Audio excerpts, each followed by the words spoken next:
আজকে আপনাদের সাথে নতুন আরও একটি আচার রেসিপি শেয়ার করার জন্য চলে এসেছি। এই কাঁচা পাকা বড়ই দিয়ে এত মজাদার আচার তৈরি করা যায়, আপনারা বাড়িতে তৈরি না করলে বুঝতেই পারবেন না। আচারটা তৈরি করা যেমনই সহজ, খেতেও তেমনই মজাদার। এইভাবে কাঁচা পাকা বড়ইয়ের আচার তৈরি করে সংরক্ষণ করতে পারবেন বছর জুড়ে, কোনো ধরনের রোদে দেওয়ার ঝামেলা ছাড়াই। তবে চলুন রেসিপিটি দেখে নিই। আচার তৈরি করার জন্য নিয়ে নিয়েছি 1 কেজি বড়ই। বড়ইগুলো বাজার থেকে নিয়ে এসে খুব ভালো করে পরিষ্কার করে ধুয়ে শুকিয়ে নিয়েছি। এখানে বড়ইয়ের গায়ে যেন কোনো ধরনের জল না থাকে। একটু প্যানের মধ্যে নিয়ে নিয়েছি 1 কাপ সরিষার তেল। ফোড়নে দিয়ে নিলাম 2টি শুকনো মরিচ, হাফ চামচ পাঁচফোড়ন। এখন আগে থেকেই শুকিয়ে রাখা কাঁচা পাকা বড়ই দিয়ে নেব। ফোড়নের সাথে খুব ভালো করে বড়ইগুলো ভেজে নেব হালকা আছে কিছুক্ষণ। এই কাঁচা পাকা বড়ইয়ের আচারটি তৈরি করা এতটাই সহজে নতুনরাও খুব সহজে এই আচারটি তৈরি করতে পারবে। এখন দিয়ে নিলাম স্বাদ মতো লবণ। এখানে আমি 1.5 চামচের মতো লবণ ব্যবহার করেছি। আপনাদের বড়ইয়ের পরিমাণ অনুযায়ী লবণ কম বেশি করে নেবেন। কালারের জন্য নিয়ে নিলাম হাফ চামচ হলুদ গুঁড়ো। হলুদ আর লবণ দিয়ে কিছুক্ষণ মিডিয়াম টু লো আছে বড়ইগুলো ভেজে নেব। এখন ঢাকনা দিয়ে ঢেকে 10 থেকে 15 মিনিট পর্যন্ত রান্না করে নেব। এতে করে বড়ইগুলো খুব সুন্দরভাবে সিদ্ধ হয়ে যাবে। 10 থেকে 15 মিনিট পরে আপনাদের দেখাচ্ছি বড়ইগুলো অনেকটাই কালার চেঞ্জ হয়ে গেছে। এখন এখানে আমি অ্যাড করে দেব চিনি।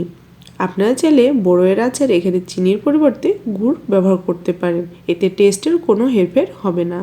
আমি এখানে 1 কেজি বড়ইয়ের জন্য 3 কাপ চিনি ব্যবহার করেছি। আপনারা আচারে মিষ্টি কতটা পরিমাণ রাখবেন তার উপরে নির্ভর করে এখানে মিষ্টির পরিমাণটি কম বেশি করে নিতে পারেন। চিনি দিয়ে খুব ভালো করে নেড়ে চেড়ে আবার ঢাকনা দিয়ে ঢেকে রান্না করে নিচ্ছি। ঢাকনা দিয়ে ঢেকে বড়ই আচারটি তৈরি করার জন্য বড়ইগুলো খুব সহজেই সিদ্ধ হয়ে যাবে এবং চিনির যে ক্যারামেল হয়ে যাওয়ার পরে জল ছেড়ে দেয়, সেই জলেই এখানে বড়ইয়ের আচারটি তৈরি হয়ে যাবে। কালার এবং ঝালের জন্য এখানে আমি 1 চামচ লাল মরিচের গুঁড়ো ব্যবহার করেছি।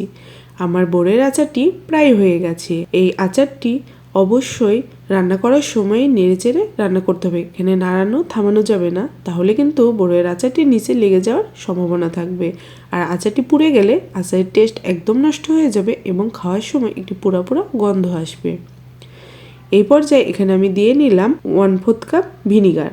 ভিনিগার দিয়ে রাখলে এখানে আচারটি সারা বছরের জন্য আপনারা সংরক্ষণ করতে পারবেন, কোনো ধরনের রোদে দেওয়ার ঝামেলা ছাড়াই। আচারটি কত সুন্দর হয়ে এসেছে এবং প্যানের গা ছেড়ে উঠে আসছে, এতে করেই বোঝা যায় আচারটি পারফেক্টভাবে তৈরি হয়ে গেছে।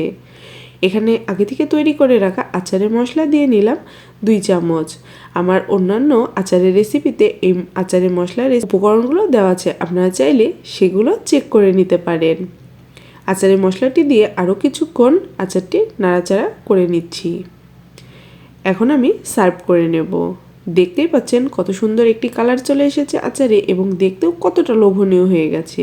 এইভাবে একবার বাড়িতে কাঁচা পাকা বড়ইয়ের আচার তৈরি করে আমাকে কমেন্টে জানাবেন আপনাদের কাছে এই আচার রেসিপিটি কেমন লেগেছে।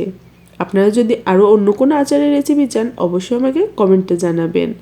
আমি এই আচারের উপকরণগুলো সম্পূর্ণই ডিসক্রিপশন বক্সে দিয়ে দিব, আপনারা চাইলে সেগুলো চেক করে নিতে পারেন। রোদে দেওয়ার কোনো ধরনের ঝামেলা থাকবে না। আর অবশ্যই আচারটি সংরক্ষণ করার পরে আচারে কোনোভাবে হাত দেওয়া যাবে না। আপনারা যদি হাত ব্যবহার করে আচারটি করেন তাহলে আচারটি নষ্ট হয়ে যাওয়ার সম্ভাবনা থাকবে। আপনারা সবসময় একটি পরিষ্কার চামচ দিয়ে আচারটি খাওয়ার জন্য বের করবেন বা ব্যবহার করবেন। আজকে এই পর্যন্তই। নতুন একটি রেসিপি নিয়ে হাজির হয়ে যাব। ততক্ষণ পর্যন্ত সবাই সুস্থ থাকবেন, ভালো থাকবেন। ধন্যবাদ সবাইকে।